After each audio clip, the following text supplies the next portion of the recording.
o assunto racismo no Brasil, que é um tema sensível, que é um tema real e é um dos temas mais importantes da história social brasileira, né, que ainda está mal resolvido, né?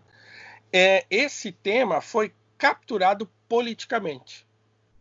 E para ser mais específico, então, assim, a ala do pensamento de esquerda, não só no Brasil, mas também no mundo todo, capturou essas pautas sociais todas. Sou branco. O senhor tem uma pele diferente da minha. Agora, eu me refiro ao senhor, por que lhe pergunto isso? Porque eu já não sei mais.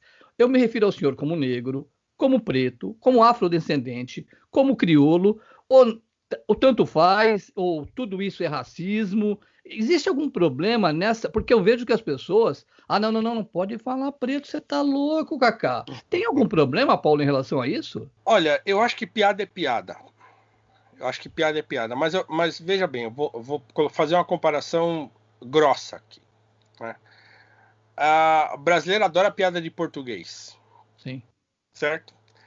Mas eu queria saber o seguinte: qual é o nível de constrangimento que um brasileiro tem de fazer uma piada de português para o português? Então, eu não sei. Eu estou fazendo a pergunta, mas eu não sei a resposta. Então, eu faria uma piada de português para um português? Não Provavelmente sei. não, né? Não sei. Provavelmente não, né? Porque Talvez a não. gente faz piada daquele que não tá perto, né, professor? Exatamente. Mas a piada do negro geralmente é feita com ele perto. Olá, tudo bem? Eu sou o Cacá Mendes e este é o canal Zé Cacá, o Curioso. O nosso tema hoje é racismo. O nosso convidado, o professor Paulo Cruz, uma das principais vozes em questões raciais. Se você gosta desse tema e tem assistido aos nossos vídeos e ainda não fez a sua inscrição, faça agora e já deixe o seu like. Ah, não esqueça de ativar as notificações para os próximos vídeos que virão pela frente, que serão muito interessantes. Vamos ao nosso tema? O meu convidado já está na tela, é o Paulo Cruz, ele é professor de Filosofia, Sociologia no Ensino Público do Estado de São Paulo e ele é articulista do jornal Gazeta do Povo e é palestrante. Professor, prazer em tê-lo aqui no nosso Zé Cacau Curioso. Bom, o prazer é todo meu, Zé. Pô, um prazer estar aqui. Muito obrigado pelo convite. Temos muito o que conversar aí. Vamos lá. Ok, professor, ok. O professor é muito requisitado por um tema que é um tema delicado, mas que há séculos, né, ou pelo menos mais de um século, é discutido em várias partes do mundo, que é o racismo. Professor Paulo Cruz, eu queria lhe perguntar primeiro uma coisa que, é assim, estou sendo muito sincero com o senhor, com você me pediu para chamar de você, com você, professor, que é uma dificuldade que eu tenho, é igual a questão do ovo. O ovo, determinada época, faz mal. Determinada época não faz mal. Aí, determinada época, olha, tá atacando aqui. Então, o senhor, claramente, eu sou Cacá Mendes, sou branco. O senhor tem uma pele diferente da minha. Agora, eu me refiro ao senhor, por que lhe pergunto isso? Porque eu já não sei mais. Eu me refiro ao senhor como negro, como preto, como afrodescendente, como crioulo, ou tanto faz, ou tudo isso é racismo. Existe algum problema nessa? Porque eu vejo que as pessoas. Ah, não, não, não, não pode falar preto, você tá louco, Cacá. Tem algum problema, Paulo, em relação a isso? Olha, Cacá, eu acho que assim, o que há é uma grande confusão, né? Assim, é claro que é muito estranho a gente ter de lidar com esse assunto. Por que ora era crioulo, por que depois era preto, por que depois era negro? Então, parece que sempre estão tentando dar um jeito de arrumar o modo de tratamento, né? Agora, claro, no fim das dúvidas a gente chama pelo nome. Agora, quando o fato é que é o seguinte, o meu pai, por exemplo, na minha infância, falar crioulo era comum, né? E Sim. crioulo era uma coisa muito comum na época do meu pai e não era um xingamento, né? Era uma coisa absolutamente afetuosa, né? Então, assim, num determinado momento, com essa coisa dos movimentos de luta contra o racismo e tal, aí começou-se a se questionar essas coisas do tratamento. Como é que eu vou tratar negro, preto, não sei o quê? E aí começou essa confusão. Uma hora era negro, outra hora não era negro, era preto, aí outra hora é afrodescendente. Então, assim, começaram a criar uma certa confusão em relação a como você vai chamar as pessoas. E eu acho que, assim, de uma forma ou de outra, eu acho que tudo depende da intenção da pessoa, né? Então, assim, no sentido de, o que eu estou querendo dizer com isso? Você fala assim, a entonação da voz, por exemplo, aquele negro, tal, não sei o que lá. Né? Então, quer dizer, é uma entonação que não importa, eu poderia dizer aquele Paulo, aquele Kaká, seria a mesma coisa. Né? Então, o problema não é chamar de negro ou não, o problema é o modo como você trata. Então, eu não vejo problema algum em chamar de negro, chamar de preto, chamar de afrodescendente. Afrodescendente eu acho o mais artificial de todos, né? É estranho, né? Porque eu não sou afrodescendente, eu sou brasileiro, né? Então, né, assim, eu posso ser afrodescendente, mas também posso ser eurodescendente, posso Sim, ser claro. sinodescendente, eu não sei, né? Na minha árvore genealógica, no meu DNA, o que tem. Então, quer dizer, afrodescendente é só um preciosismo bobo, assim. Então, negro, preto, para mim tanto faz. Eu acho que é um preciosismo, mesmo que antigamente, como dizem por aí, negro tenha um significado pejorativo, né? Tenha sido criado para fazer distinção mesmo de cor e não sei o quê. Por quê? Porque a gente não ouve esse tipo de distinção entre os não negros. Né? Então, quer dizer, mesmo que isso tenha acontecido, o fato é que o termo ele se consolidou, tá? E o próprio movimento negro, ou os movimentos negros, positivaram esse conceito. Então, é negro e pronto. Então, nós temos aí músicas, temos poemas, temos uma infinidade de manifestações artísticas e literárias nas quais o negro é uma figura positiva. Né? Negro é lindo, uma música do Jorge Ben, que eu sempre costumo maravilhosa, me referir, maravilhosa a música. Então, quer dizer, como é que eu vou pegar essa música e cancelar? Não posso, né? Então, essa coisa, não pode mais falar negro é preto. Não, peraí. O Jorge Ben não vou deixar cancelar, né? Sim. Não vou deixar cancelar a Dona Ivone Lara com Sorriso Negro, também não. Então, como é que eu vou fazer? Então, é melhor o termo positivado e a gente trata assim. Então, né? não tem... Aí, então... preto é ruim? Também não, né? Assim... Então, tudo depende do modo como a gente vê as coisas. Eu não vejo problema algum nisso. Entendi. Não, é porque a pergunta eu acho que é relevante, porque isso aí realmente, não estou brincando, não. Isso realmente me dificulta um pouco. Eu até lhe contei antes de começarmos a gravar que eu tenho um amigo meu, que nós nos conhecemos desde 1970, e ele é negro, eu vou usar a palavra negro, e ele é negro, e nós somos amigos há 50 anos.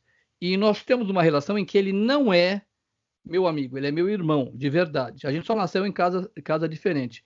Mas a gente, eu depois até falei com ele, Nenê, eu não sei como é que eu vou te chamar mais. Agora não pode falar negão, porque eu sempre ligo para ele e falo, negão, sou eu. Ele fala, e aí, brancão?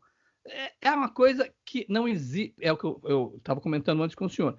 Essa coisa de cor, para mim, é uma coisa totalmente. Você é negro, eu sou branco, e daí? Isso não quer dizer absolutamente nada. O que vale é o que está dentro. Agora, o senhor tem um curso chamado O Brasil é um País Racista. Vou lhe perguntar sobre o curso, rapidamente, se eu puder falar para a gente, onde as pessoas encontram esse curso, e vou lhe perguntar se o Brasil é um país racista. O curso, o que é, professor?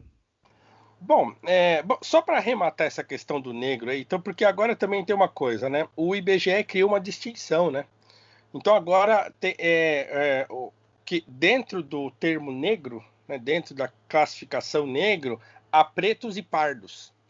Então o próprio IBGE criou uma classificação que separa negros de pretos, ou melhor dizendo, o preto está dentro do negro, né? Por quê? Porque o IBGE classifica aqueles que são escuros como pretos e aqueles que são mais mestiços e mais claros como pardos, né? Então, hoje criou-se também essa distinção. Então, quando você quer falar de pessoas que são retintas, você fala, é preto. Né? E quando o sujeito é mais claro, você fala, é negro. Né? Então, para não falar pardo, você usa negro. Então, essa distinção agora entrou dentro da própria classificação censitária do Brasil, né? Então, agora não tem mais como dizer que tal palavra é ruim, tal palavra é boa, porque está na classificação, então você vai usar de acordo com o que está classificado. Então, nós temos até esse argumento para usar, né? Entendi. Mas, enfim, é tudo um grande preciosismo, né, de ficar tentando enaltecer ou cancelar palavras, né?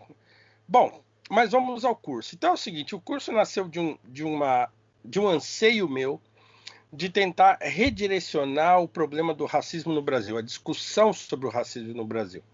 Eu venho de uma outra geração, assim, que não a geração da maioria dessas pessoas que ficam hoje em rede social fazendo militância, por exemplo, né? Que geralmente são bem jovens e tal, e que estão chegando na faculdade agora e não sei o quê. Então há uma febre nesse tipo de militância de rede social que me causou um estranhamento há uns anos atrás. Mais ou menos em 2015, eu vi uma manifestação muito raivosa desses movimentos dentro da USP, lá que invadiram uma aula para falar sobre cotas raciais e não sei o quê, e o modo como aquelas pessoas se comportavam me assustou. Olha, eu era um sujeito que estava pacificado com esse assunto, assim. Isso me causou muito incômodo quando eu era jovem. Mas chegou uma hora que bom, existe, tá aí, eu vou lutar como eu posso e tenho que tocar minha vida. Tanto é que, assim, me formei primeiro na área de tecnologia, trabalhei 20 anos com isso, mudei, fui fazer filosofia, estudei um tema da filosofia que não tem absolutamente nada a ver com esse assunto, fiz mestrado em ciências da religião com um tema que não tem nada a ver com esse assunto. Então, esse assunto entrou no meu radar de novo em 2015, né? 2014, 2015, que eu olhei e falei, meu Deus, mas o que está acontecendo, né? O que essas pessoas estão falando? Por que estão falando desse jeito? Né? E que tipo de pensamento é esse que penetrou dentro desses movimentos que fez com que as pessoas ficassem muito violentas? Então eu comecei a escrever sobre isso, a falar sobre isso e voltei a estudar o assunto. E aí fui ler um monte de coisa que eu já tinha lido, reler coisa que eu já tinha lido, comprar um monte de coisa para estudar e tal. E aí eu defini uma tese. Falei, então a minha tese é a seguinte: o assunto racismo no Brasil, que é um tema sensível, que é um tema real e é um dos temas mais importantes da história social brasileira, mas que ainda está mal resolvido, né? Esse tema foi capturado politicamente. E para ser mais específico, então assim, a ala do pensamento de esquerda, não só no Brasil, mas também no mundo todo, capturou essas pautas sociais todas. Então hoje falar em causa social é falar um assunto da esquerda, por exemplo. Então as esquerdas políticas se apropriaram também do assunto racismo. Só que o racismo dentro de uma pauta de um partido ou de uma ideologia de esquerda qualquer é um subtema. Então, quer dizer, ele tem uma pauta, vamos supor, se eu fosse um marxista, para mim a ideia é a luta de classe. E dentro da luta de classe tem negros, tem mulheres, tem pobres, tem não sei o quê. Então, quer dizer, eu vou criando essas subcategorias, mas debaixo de um guarda-chuva que é classe social. Né? Então, a maioria desses movimentos de militância negra no Brasil foram se agremiando a partidos e a ideologias que são propriamente de esquerda. Isso é um problema, assim, em si mesmo? Não. Mas o problema para mim é que todas as outras maneiras de enxergar esse problema, esse fato, né, o racismo no Brasil, foram, digamos assim, jogados para escanteio. Então, hoje, para falar sobre racismo no Brasil, você tem que ser um cara de esquerda. Se não for, as pessoas acham que você é maluco. Né? Eu falei, mas como assim, né? E aí eu fui ler, comecei a reler coisas, e de repente eu descubro, por exemplo, dentro do abolicionismo, da luta pela abolição no Brasil, pessoas que não eram de esquerda. Né? E aí fui descobrir os primeiros movimentos negros no Brasil que não eram de esquerda. Eu falei, poxa, então o que aconteceu, né? Então essa virada vai acontecer de fato no final da década de 70, com o nascimento do movimento negro unificado, que já nasce com um movimento marxista, muito ligado aos Panteras Negras, aquela questão do movimento negro americano, né? Depois de Martin Luther King e Malcolm X, no começo dos anos 70 lá, os movimentos começam a se filiar muito fortemente a ideias mais revolucionárias e tal, muito ligados a movimentos de libertação do continente africano e tal, né? De países africanos e tal. Professor, então, deixa eu lhe perguntar, o senhor falou uma coisa que eu acho que eu vi em alguma coisa, não sei se foi o senhor que falou. O senhor falou do Malcolm X e do reverendo Martin Luther King. Eles lutavam pela causa racial, muito fortemente, são ícones nos Estados Unidos. Eles eram divergentes, professor, porque parece que eles tinham umas divergências de ideias, eles parece que não se davam, né? Não, eles eram totalmente divergentes. A luta de Malcolm X e de Martin Luther King é uma luta específica. Eles estão lutando pelos direitos civis. Então, assim, na época dos dois ainda estavam vigentes as leis de Jim Crow, que separavam negros e brancos no sul dos Estados Unidos. Terrível. Então, a luta do Malcolm X e do Martin Luther King está dentro desse trilho aí, da luta pelos direitos civis, né? Só que o Martin Luther King, como era um pastor, um cristão e tal, ele escolhe um tipo de luta pautada pela não violência, né? Já o Malcolm X, quando ele é um sujeito que era um bandidinho, assim, um bandidinho, não era um ladrão, era um bandidinho que vai preso, na cadeia ele se converte à nação do Islã, que é um islamismo negro americano muito radical, que existe ainda até hoje, talvez um pouco menos radical do que a época, mas a época ele era muito radical, e ele se filia a essa nação do Islã e se torna um dos seus principais, ou se não o principal, depois do Elijah Muhammad, que era o grande sacerdote dessa religião, ele se torna o segundo homem, né, o grande orador, e ele era genial, assim, do ponto de vista da oratória, né? É um homem que eu gosto muito de ouvir, assim, você põe os discursos dele e é muito convincente, debates, né?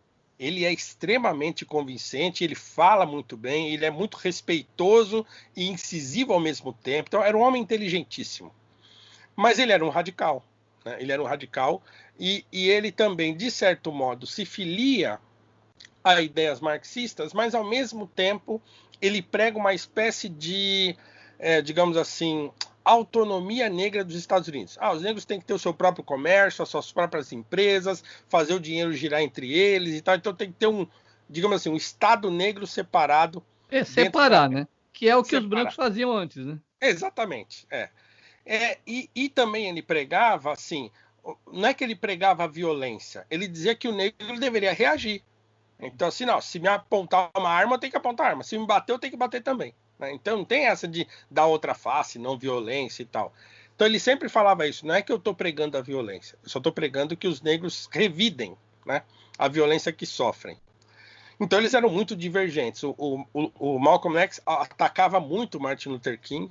O Luther King evitava de atacar porque era um homem sereno, assim, do ponto de vista de ficar... sereno não, porque também era muito incisivo quando necessário, né? Mas ele não dava muita importância para os ataques que ele sofria do Malcolm X. No fim das contas, eles são complementares do meu modo de ver, né? Então eles estavam lutando pela mesma coisa, de espectros diferentes de pensamento, mas buscando uma convergência no mesmo propósito, né? Então, o meu curso tem a ver com essa questão da gente de não ter um espaço no debate sobre o racismo no Brasil que não seja afiliado a uma doutrina ou a uma ideologia que seja de caráter marxista, né? Eu, como não sou marxista, nunca fui, falei, mano, não é possível que não exista um modo de pensar o racismo no Brasil que não seja esse. E aí eu vou encontrar um monte de referências que não são marxistas e que pensavam o racismo no Brasil.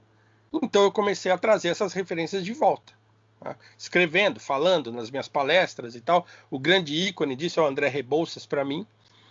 Falo dele o tempo todo, né? Então é uma figura para mim de extrema importância para essa discussão ainda hoje, né? Que, aliás, professor, deixa eu lhe interromper, eu não sabia, a gente só aprende lendo e vendo palestras como e as entrevistas como as que você faz.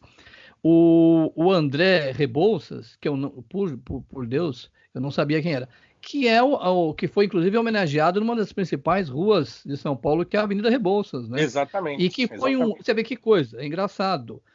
A gente, não vou entrar nessa discussão, porque é uma discussão longa, que é a coisa do zumbi, de Palmares, etc, etc. Existe uma discussão muito grande, ideológica, sobre zumbi, e várias pessoas, inclusive o senhor, demonstram que as coisas não são muito bem explicadas. Bom, eu não quero nem entrar nessa.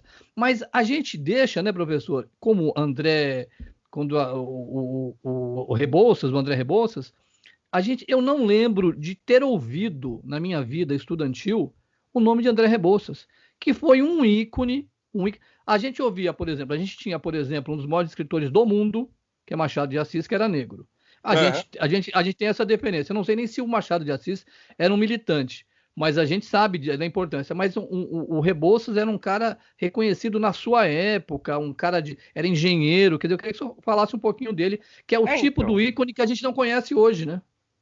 Então a minha intenção primordial era essa. Falar, não, peraí. Tem muita gente esquecida, muita gente que está fora do debate porque foram expulsas, porque os movimentos, em sua quase totalidade, escolheram uma outra vertente, né? E essa vertente, na minha visão, não ajuda o negro. Então, quer dizer, o negro é um tema dentro dessa ideia de luta de classes. O negro é um tema. Então, a luta do negro, para mim, no Brasil, e eu acho que existe uma coisa chamada luta do negro no Brasil. Por quê? Porque o racismo existe no Brasil, porque o Brasil é um país que foi escravocrata até pouco mais de 100 anos, né? Então, assim, Então, quer dizer, está tudo muito vivo ainda no imaginário brasileiro. Então, essa é uma discussão ainda importante no Brasil, né?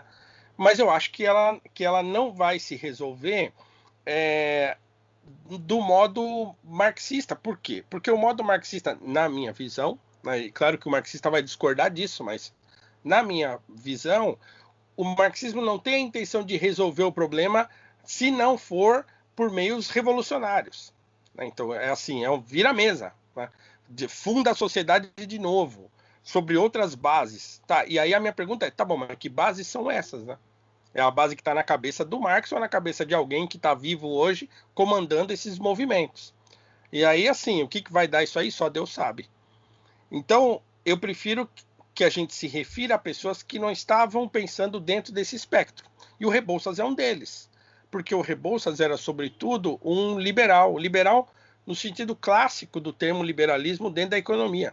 Ele era um homem que leu esses clássicos da economia, Adam Smith, ele leu Jean-Baptiste Say, leu Bastiat, leu um monte desses economistas que eram importantes na época do surgimento da ciência econômica, e ele se apropriou desse conhecimento, e ele dizia que essa era a melhor maneira de livrar o negro no pós-abolição da condição de pobreza. Né? Então ele tem um projeto sobre isso. Ele cria um projeto, ele escreve um projeto, escreve um livro sobre esse assunto. O projeto dele, infelizmente, não vai ser aplicado. Por quê? Porque depois da abolição foi aquela confusão política até o golpe republicano e mudar tudo, né? Mas o Rebouças era um homem muito inteligente, assim, que eu considero um gênio mesmo, assim, do ponto de vista intelectual, era uma coisa absurda, né? Era matemático, era botânico, era geômetra, né? Era engenheiro, era filósofo, era um monte de coisa, escrevia muitíssimo bem. Então, onde foi parar, né? Por que ninguém fala? Né? Por quê? Porque o próprio movimento escolheu uma outra figura, que é o Zumbi, né? Que eu considero uma figura importante. Né? Mas é uma figura lendária, importante do ponto de vista da história brasileira e do imaginário brasileiro de luta contra a escravidão. Tudo bem. Mas daí elegê-lo só ele, para mim eu achei um exagero você jogar todo mundo fora. Né? Então no curso, o que eu tento fazer, para resumir, é tentar redirecionar essa discussão. Inclusive apresentando uma outra visão da escravidão, da abolição, né? Uma outra visão, por exemplo, como é que esses movimentos foram sendo aparelhados assim por essas teorias de esquerda e tal. Então, não é um curso de confronto, não é? Eu não estou polemizando no curso. Eu apresento referências e vou discutindo essas referências, mas eu me concentro, sobretudo, em grandes figuras da história brasileira, negras, né, e que nos apresentam uma perspectiva de mudança. Então, por exemplo, as 4 últimas aulas são sobre personagens, sobre gente. Então, a 4ª aula é sobre W.E.B. Du Bois e Booker T. Washington, que são 2 americanos, são os únicos americanos que eu trago para o curso, porque eu acho que a discussão que eles fazem, porque eles estão mais perto da escravidão. O Du Bois é o primeiro negro a obter um título de doutor por Harvard. Né? E o Booker T. Washington nasceu escravo e se transformou no diretor de uma das principais faculdades negras americanas. Então, eles estão discutindo, porque são contemporâneos, apesar do Booker T. Washington ser um pouco mais velho e ter morrido antes, eles estão discutindo a ascensão do negro na sociedade americana no pós-abolição. Então, essa discussão, para mim, para o Brasil atual, ainda é mais importante do que a discussão dos direitos civis de Malcolm X e Martin Luther King. Porque aqui nós não temos leis que separam negros e brancos, por exemplo, né? Sim. Então, a quinta aula é Rebouças. Então, a maior aula do curso é a aula sobre o André Rebouças, os projetos que ele tinha, suas ideias e tal. A sexta aula, são 7 aulas, né, com um pouco mais de 8 horas de conteúdo. A sexta aula é sobre Ernesto Carneiro Ribeiro, que foi um grande professor negro brasileiro, e que não é só um grande professor, ele foi professor de Castro Alves, foi professor de Clóvis Bevilacqua, foi professor de Rui Barbosa. Então, quer dizer, não é qualquer um, né? Era médico, né? Ele se forma médico primeiro e depois ele se torna professor, dono de uma escola que ainda existe ainda em Salvador hoje. Então, é uma aula sobre ele. E a última aula é sobre Francisco de Paula Brito, que é o primeiro editor brasileiro, negro. O primeiro que editou um livro que não era livros técnicos, né? Então tinham tipografias que editavam livros técnicos e tal. Então o primeiro a publicar romance no Brasil foi o Paula Brito. E o primeiro homem que empregou ninguém menos que Machado de Assis. Aos 15 anos de idade, o Machado de Assis trabalhou para o Paula Brito na sua tipografia. O Paula Brito publicou o primeiro poema do Machado de Assis e o primeiro romance do Machado, os 2 primeiros romances do Machado. Então, veja, um homem importantíssimo, assim, que o enterro dele foi um acontecimento lá no Rio de Janeiro, coisa e tal. Então, eu trago essas figuras para a discussão, para fomentar uma mudança de paradigma na discussão atual. Então, quer dizer, o negro que faz o curso, ele vai ter elementos que ele talvez não tinha, para tentar enxergar o seu problema, inclusive, de maneira diferente, né? E aquele que não é negro vai ter um vislumbre histórico do Brasil, né, desse Brasil complexo e contraditório, como dizia o próprio Gilberto Freire, dessa contradição que é o Brasil. Sim. Que era o país que tinha escravidão e tinha os negros mais geniais da história do país, no período escravista ainda, né? Então, essas contradições que eu tento, digamos assim, equacionar no curso, e tenho certeza, todo mundo que sai, eu tenho recebido muitos elogios, assim, de que as pessoas aprendem, falam, poxa, caramba, eu não tinha noção que a coisa era assim. Então, acho que isso faz o debate crescer, né? Então... Isso é que é mais importante, né, professor? Que a gente precisa... porque toda doutrinação de um só lado, é evidente que você não consegue ter um conhecimento tão... que eu prego aqui, inclusive, nesse humilde canal, da gente ouvir lados e lados, porque eu quero que as pessoas falem. A conclusão é quem está do outro lado para tirar lições para ele, ideias. O senhor falou de uma coisa, e vou ser muito sincero, porque isso é uma coisa que eu procuro ser. O senhor falou de cotas. Vou ser muito sincero com o senhor.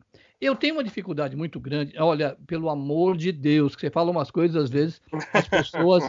porque de vez em quando a gente ouve nos comentários. Eu não tenho a mínima, não quero defender A ou B, mas apenas aprender. Cotas, para mim, até agora, eu quero ouvir o senhor, vou ouvir outras pessoas, me parece, na verdade, mais um movimento de separar... como eu poderia dizer, você não porque, vamos dizer, na minha ideia, eu acho que as pessoas deviam estar preocupadas em trazer um ensino de qualidade para todos, o branco, o preto, o azul, o verde e o amarelo. Quando você separa, na minha visão, professor, e isso eu quero aprender, eu não entendo direito essa coisa das cotas, me parece que você está fazendo mais uma separação. Como é que o senhor vê isso, essa coisa das cotas? Eu tenho dificuldade de entender isso, professor. Bom, primeiro assim, da perspectiva de quem defende as cotas, né, essa é uma espécie de discriminação positiva. Né? Então mas é uma discriminação. Mas é uma discriminação, fatalmente. É uma discriminação, mas encarada como uma discriminação positiva. A África do Sul, por exemplo, desde o governo Mandela, aplicou uma série de projetos sociais que eles deram, inclusive, esse nome, de discriminação positiva mesmo. Bom, o resultado até agora é que está havendo um aumento considerável lá na África do Sul de favelas que só tem brancos. né? Então, tem Mudou, né? uma série... assim, ainda, claro que os negros ainda são maioria na pobreza e tal, mas já existem lá favelas que só tem loirinho de olho azul. Então, quer dizer, por quê? Porque os brancos estão indo procurar emprego e não tem. Eles preferem contratar os negros do que os brancos por causa do programa do governo. Então, isso acaba criando um outro problema, né? Então, para mim, fundamentalmente, a ideia de cota a cota é política e não é educação.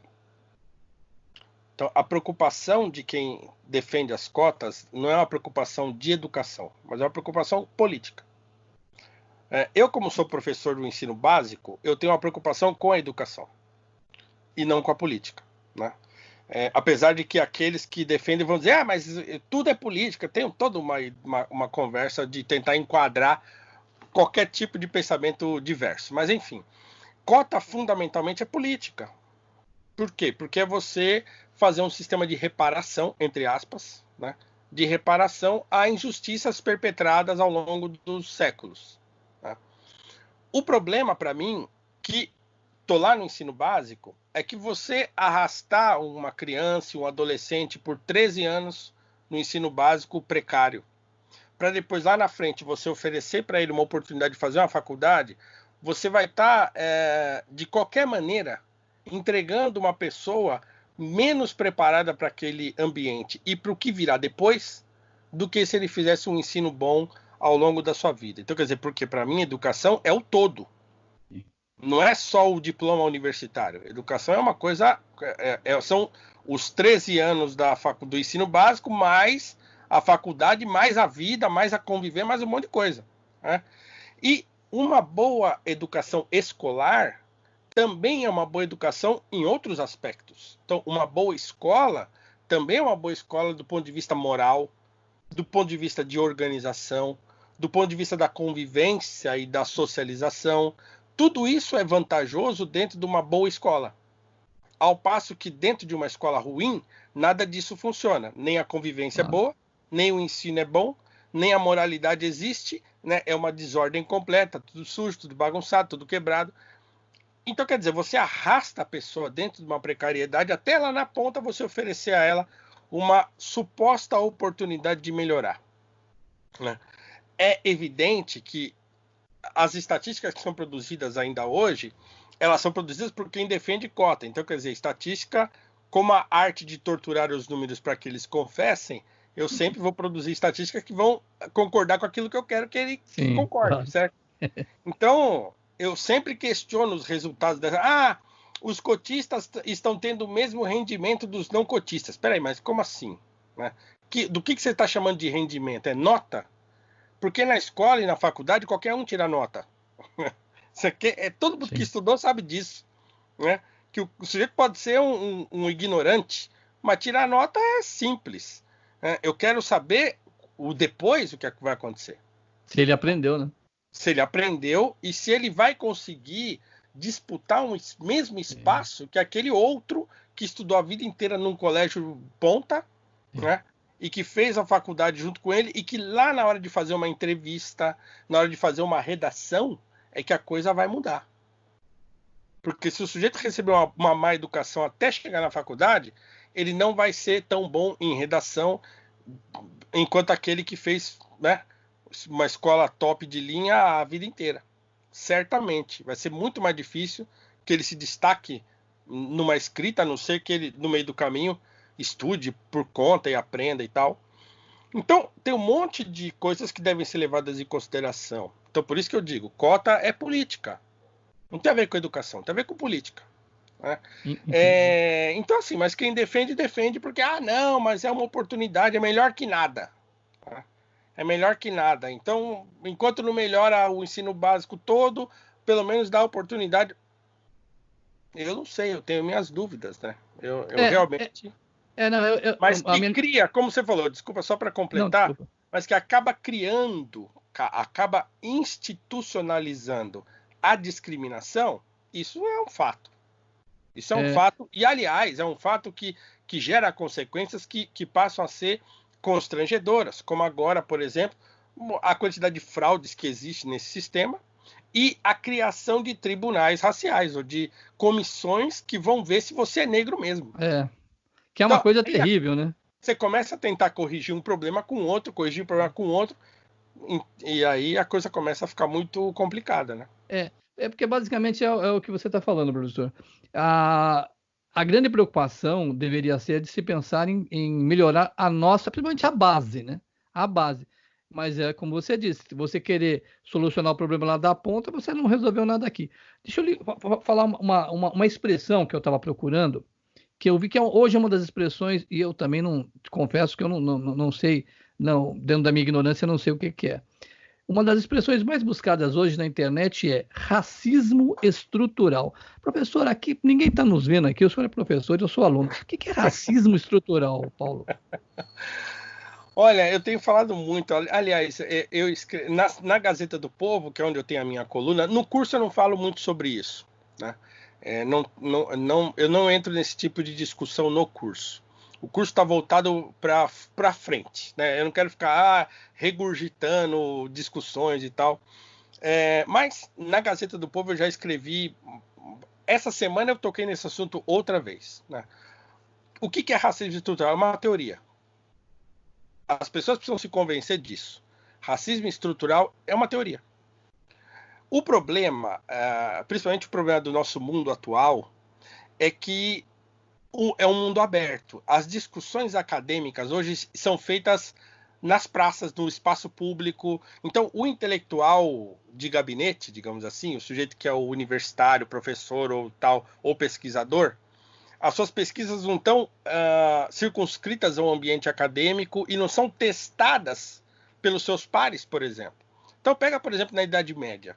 O sujeito escrevia uma tese lá qualquer e publicava, né? Como era quase todo mundo analfabeto, quem lia eram as próprias pessoas dentro dessa comunidade intelectual. E aí eles criticavam, e aí o sujeito ia corrigir. E aí tinha um debate gerado dentro da própria comunidade acadêmica, né? Então, a Idade Média é cheia disso, né? Mesmo entre os pensadores cristãos e tal, né? A gente vê isso aí, as discussões entre eles e tal. Hoje não é mais assim. O sujeito publica um livro, qualquer Zé vai lá, compra o livro e lê. Sim. E assim, começa pela capacidade de compreender o que a pessoa escreveu. Então, se eu tenho condição de entender uma teorização abstrata e complexa como essa, né? Então, e uma outra coisa é que essas discussões vão ganhar o espaço público, vão entrar na internet, por exemplo, e começam a fazer parte das discussões, ainda sem que as pessoas entendam muito bem do que estão falando. E aí as pessoas passam a tratar essa teoria, como uma verdade, como uma coisa que está na realidade. Para a gente discutir esse assunto, a gente tem que ter em mente que trata-se de uma teoria, que um professor aqui no Brasil, que é o professor Dr. Silvio Almeida, desenvolveu, e está num livro dele, né? E que está publicado, e que nós temos que comprar o livro, ler e discutir aquilo ali. Né? Pô, será que faz sentido? Será que não faz sentido? Tal, e debater academicamente, se for possível. O problema é que as pessoas vão ao livro já convencidas de que aquilo é uma verdade. E aí o livro só serve para confirmar. Pode escrever qualquer coisa que a pessoa já está acreditando de antemão. Né? Entendi. Então, assim, é uma teoria que parte do princípio que o racismo estrutura as relações no Brasil. O que significa isso? É dizer que todas as nossas relações, essa nossa conversa, o meu trabalho, o estudo, a questão do ensino que a gente estava falando agora, tudo isso é estruturado pelo racismo. O que o Dr. Silvio Almeida vai dizer é que o racismo é o normal da sociedade brasileira. E que por isso ele é quase imperceptível ou difícil de lutar contra. Porque ele é a normalidade. Todas as estruturas, o que ele chama de estruturas econômicas, sociais, familiares e políticas, estão permeadas pelo racismo. Então ele é o modo normal da gente se relacionar. Essa é a tese do Silvio Almeida. A minha pergunta é a seguinte: primeiro, de que estruturas que você está falando? A primeira pergunta, o que é estrutura? de onde que vem esse termo, de que estruturas você fala, então, políticas, econômicas, sociais e familiares, ou seja, todas as estruturas, né? E assim, como é que a gente resolve, se for esse o problema mesmo. Quando a gente lê o livro, a gente tem muito pouca resposta sobre essas coisas. Porque a teorização é toda truncada e complexa e cuja solução também não tem. Né? Então é assim, eu, como tenho uma tendência a não aceitar a premissa, então eu quero debater. Sim, eu quero saber. Mas a maioria das pessoas no debate já assumiu que é verdade. Eu vi sujeito do programa esportivo falando disso. Apresentador de programa esportivo. Não, porque a gente sabe que o racismo é estrutural e tal. Eu puxei os cabelos que eu não tenho. Falei, como assim a gente sabe? Quem é que sabe isso aí? Eu não sei. Mas as pessoas não aceitam que se questione esse tipo de coisa. Então, quer dizer, eu vou lá na internet, no Twitter e falo, né, que racismo estrutural é uma teoria e que deve ser discutida, as pessoas se indignam. Como assim não é estrutural? E aí a prova que utilizam, geralmente, são os fatos. Por exemplo, não há negros nas diretorias de grandes empresas, não há negro no STF, não há negro, né, os negros estão ainda em posição de marginalidade, né, à margem da sociedade. E aí, assim, usam isso como se fosse a prova irrefutável de que o racismo é estrutural. Ora, mas não é. Há um salto lógico nisso aí. Há uma série de outras circunstâncias que devem ser analisadas que trouxeram o negro a essa situação no Brasil. Professor, o negro hoje... Chamá-las de racismo estrutural é só dar um nome para uma hipótese. Só. O senhor hoje, o negro hoje, para o senhor, ele é inconformado ou ele é ressentido? Porque são coisas diferentes, né? Inconformado, sim, ele tenta mudar uma situação, seja ela social, né? Eu uso essa diferenciação no artigo meu. Assim, de maneira geral, o negro brasileiro, ele é como qualquer brasileiro. Sim. E ele é brasileiro, né, professor? Conformado. Conformado. Sim, sim, sim. Quando ele começa a pensar no assunto, às vezes ele se torna um inconformado. E aí ele vai lutar. Sim. Vai fazer as coisas que tem que fazer, vai estudar, tal, vai trabalhar, vai tentar melhorar e tal. E há uma parcela dessa população, para separar o negro enquanto uma população específica, que está ressentida. Né? Mas essa parcela dos ressentidos é fácil de mapeá-las. Estão dentro das universidades, geralmente, né? Porque quando chegam à universidade vão receber essa carga de doutrinação do ressentimento. Aliás, o meu artigo dessa semana na Gazeta do Povo fala sobre as ideologias do ressentimento, que vão inculcar na cabeça do negro que chega ali na faculdade essas teorias do ressentimento. Então, a maioria das pessoas que hoje se manifestam em redes sociais e que vão militar e que aí estão por aí cerrando o punho e tal, e que são jovens universitários. Né? Porque é na universidade ou no cursinho, naqueles cursinhos populares, que é cheio desse tipo de ideologização. Né? Então, eles vão chegando na faculdade, aí vão recebendo todo aquele tipo de pensamento, e aí eles se radicalizam, né? Então, a maioria desse pessoal que eu julgo que são os ressentidos, eles estão na comunidade acadêmica, entre os próprios professores, porque também são doutrinados assim, por teóricos europeus e coisa e tal, teóricos do ressentimento europeus, né? Que antigamente eram chamados de teóricos da suspeita, né? Mas há somados a esse agora os do ressentimento. E eles acabam transmitindo isso para os seus alunos. Né? Então, há uma parcela, sim, da população negra, principalmente entre os jovens, que está se ressentindo. Né? Mas não é todo mundo, não dá para passar uma régua, não. Porque a luta racial ela é totalmente real, né, professora? Tem que haver, não pode haver diferença, é evidente que não pode haver. Eu ouvi a vida inteira o seguinte, e vou usar a palavra negão, tá, gente? Olha, mas estou usando com respeito. Vamos pontuar aqui. Mas o negão gosta de uma lourinha, né? Por que eu estou dizendo isso, professor? Eu vou até ler aqui, porque eu coloquei aqui. Em entrevista ao site carioca Lucerda, a jornalista Glória Maria foi perguntada: normalmente você, Glória, não tem namorados negros. Por quê? Aí a Glória Maria, jornalista, conhecidíssima, respondeu: os homens negros preferem as brancas. O próprio negro se discrimina. Para ele acreditar que venceu e tem status, ele precisa usar os valores brancos, como suas mulheres, por exemplo. Quanto mais escura é a pele, mais excluída você é.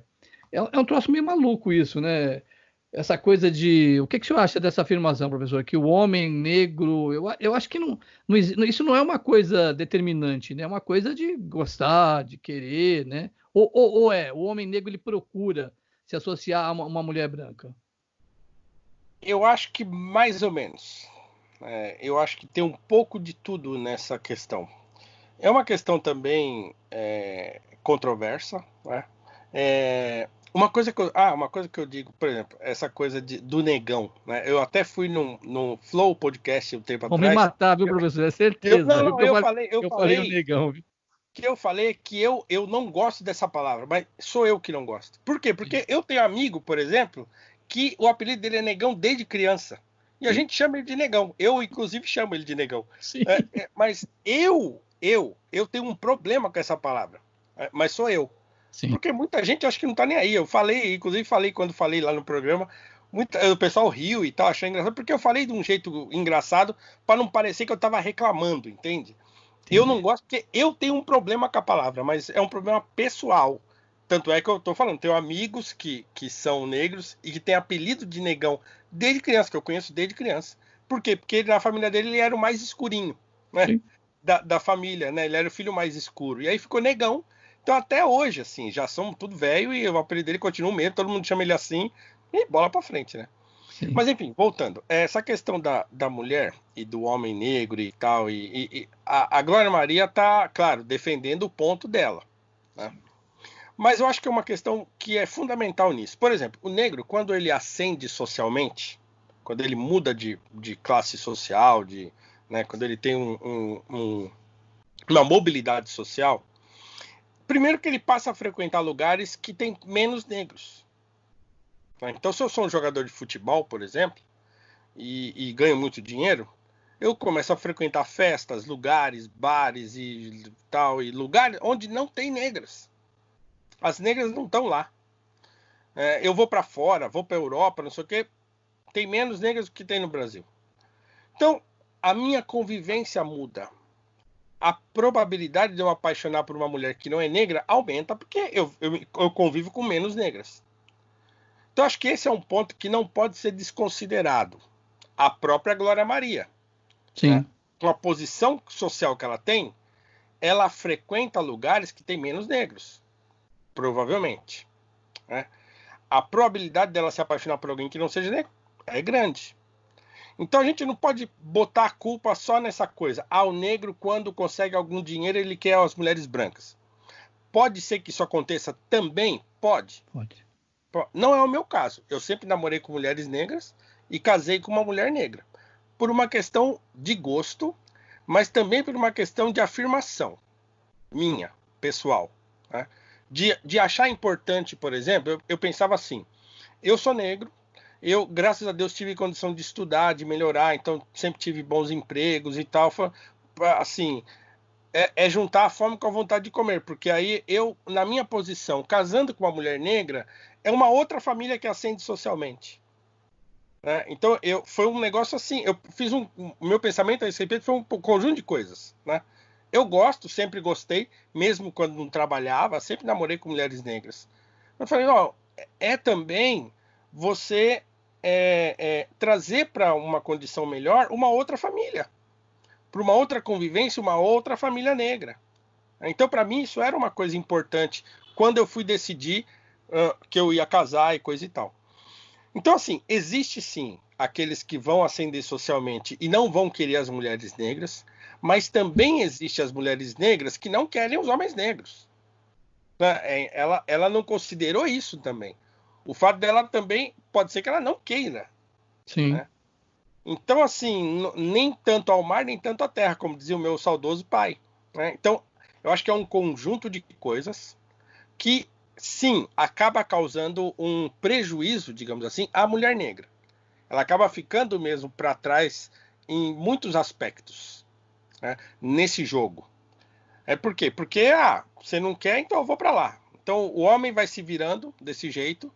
A mulher negra passa a não ter o homem negro também, porque ela também tem receio, não quer ou não quer tal. O branco também não sei o quê. Então, quer dizer, ela acaba mesmo tendo um problema de autoafirmação, de autoestima, e que também não faz ela se projetar para ser vista, por exemplo.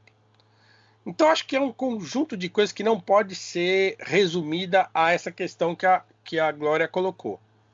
Acho que tem problemas psicológicos aí, tem problemas de classe social, né? Tem um monte de coisa nesse meio que acaba recaindo mais regularmente às mulheres negras. Mas isso não é uma regra. Eu, por exemplo, tive um momento da minha vida que eu achei que ninguém gostasse de mim. Mas eu era pré-adolescente. Por quê? Porque o meu melhor amigo, que era branco, namorava as meninas mais bonitas da escola.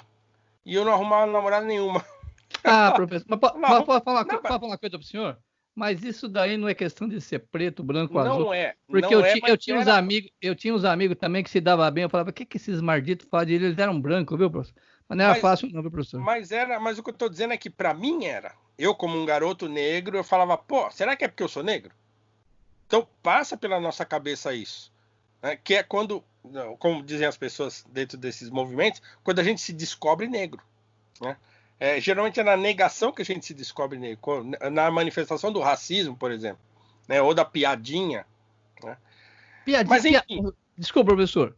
Piadinha. Nós estamos estouradíssimos aqui só para entrar nessa coisa da piadinha. Porque eu, há pouco tempo, igual, eu com umas pessoas íntimas, a gente, algumas piadas, mas eu comecei a ficar muito preocupado com isso.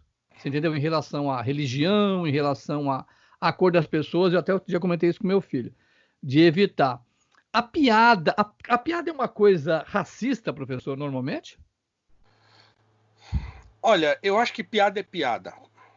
Eu acho que piada é piada. Mas veja bem, eu vou fazer uma comparação grossa aqui. Né? O brasileiro adora piada de português. Sim. Certo? Mas eu queria saber o seguinte: qual é o nível de constrangimento que um brasileiro tem de fazer uma piada de português para o português? Então, eu não sei. Eu estou fazendo a pergunta, mas eu não sei a resposta. Então, eu faria uma piada de português para um português? Provavelmente não, né? Não sei. Provavelmente não, né? Porque Talvez a não. gente faz piada daquele que não tá perto, né, professor? Exatamente. Mas a piada do negro geralmente é feita com ele perto. Realmente. Às vezes é feita para ele. Então, assim, eu não chegaria ao exagero, como os outros, de dizer que isso é racismo. Mas que há uma coisa aí, há. Uma Há um indelicadeza. certo. Talvez uma indelicadeza, né, professor? Um certo menosprezo no sentido próprio do termo, de prezar menos. Né? De se preocupar menos com o que o outro vai pensar e como o outro vai reagir. Porque também o português, no meu imaginário, ele é um branco. Ele é um branco descendente de europeu, sei lá, se não for europeu. Né? Então, dentro do imaginário brasileiro, e isso eu tenho defendido muito, existe uma cultura de subalternização do negro em todos os brasileiros, negros e brancos. Nós todos, pela nossa característica socioeconômica, nos acostumamos a ver os negros em posições subalternas. E quando a gente vê o negro numa posição que não é essa, a gente estranha. Pode ser que a gente estranhe por 10 segundos, mas a gente estranha. Ver um negro num restaurante chique, ver passando um negro num carrão, você uma vai olhar. loura, né? Uma loura linda e Não, não maravilhosa. importa essa cor, não quero colocar a mulher, porque aí nós vamos voltar na questão anterior. Né? Mas um negro num carro bacana, né? A gente vai olhar e vai, por 10 segundos, você vai pensar, quem será? Né? E aí, dificilmente eu vou associá-lo a um empresário. É um jogador, é um pagodeiro, o que é, não sei o quê. né? Ou o negro de terno preto, camisa branca, gravata preta dentro do shopping é o segurança. Então isso é cultural, está dentro do nosso imaginário, da nossa imaginação moral enquanto brasileiros, a ideia de que o negro é o subalterno. Todos nós pensamos assim. As novelas trataram de fomentar e cimentar isso, ou como dizia o Joaquim Nabuco, fossilizar isso no nosso imaginário. Então, para mim, a grande discussão do racismo no Brasil é reformar o imaginário do brasileiro, para que o negro não seja mais visto como subalterno. Então, nesse sentido, é que a piadinha é feita para o negro na presença dele e o sujeito não liga. Porque ele acha que ele só está brincando, mas com o português ele não faz. Então, assim, eu não diria que é racismo, mas diria que é um certo menosprezo por aquele seu interlocutor, né? Mas também a piada de gordo, que a pessoa faz na frente do gordinho. Então, quer dizer... aliás, era outro apelido, né, professor? Que eu tenho amigos que até hoje, tem um amigo nosso de colégio, Roberto, que ele foi a vida inteira pra gente. O Zé Roberto, lembra? O Zé Roberto, gordo. Você entendeu? Só que hoje em dia as coisas não... Tem um amigo também, que o apelido caminhando. dele é gordo. Ele não é gordo mais, mas o apelido dele é gordo ainda. Professor, sensacional. Olha, foi muito legal. Acho que a gente teria tanta coisa. Eu só fiz umas 15 ou umas 10 das 413 perguntas, mas eu acho que a gente vai ter uma outra oportunidade. Eu lhe agradeço muito. Foi muito esclarecedor, foi um papo muito legal. E o senhor fica à vontade para se despedir. Muito obrigado, viu, professor? Obrigado, Cacá. Obrigado pelo convite. Mais uma vez, falando meu curso, eu não falei, né? Opa, é verdade, é verdade. Aliás, nós vamos deixar tudo aqui na descrição, mas o senhor fala, legal, por favor.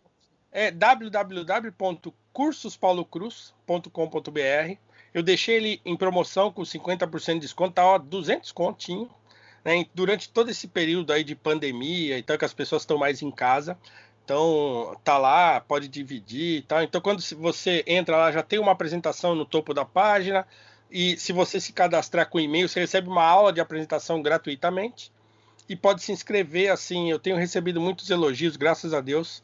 É um curso que tem sido bom para as pessoas. Então, eu estou feliz por isso. Então, não é um curso para deixar a pessoa revoltada, deixar a pessoa... Não, a pessoa sai conhecendo mais do que ela entrou. Isso, para mim, é o maior prêmio que eu tenho recebido com esse curso, que já está numa segunda edição, né? Eu tinha feito ele aqui, eu mesmo aqui, caseiro, comprei as coisas, fiz em casa, e aí um amigo me convidou para reproduzir, a gente fez uma produtora, tá profissional, assim, câmera profissional, som, imagem e tal, então tá muito bacana, assim, então vale a pena, quem quiser, www.cursospaulo.cruz.com.br. Cacá, obrigado pelo convite, que Deus te abençoe, espero que possamos conversar mais aí em breve, tá bom? Fica com Deus e obrigado.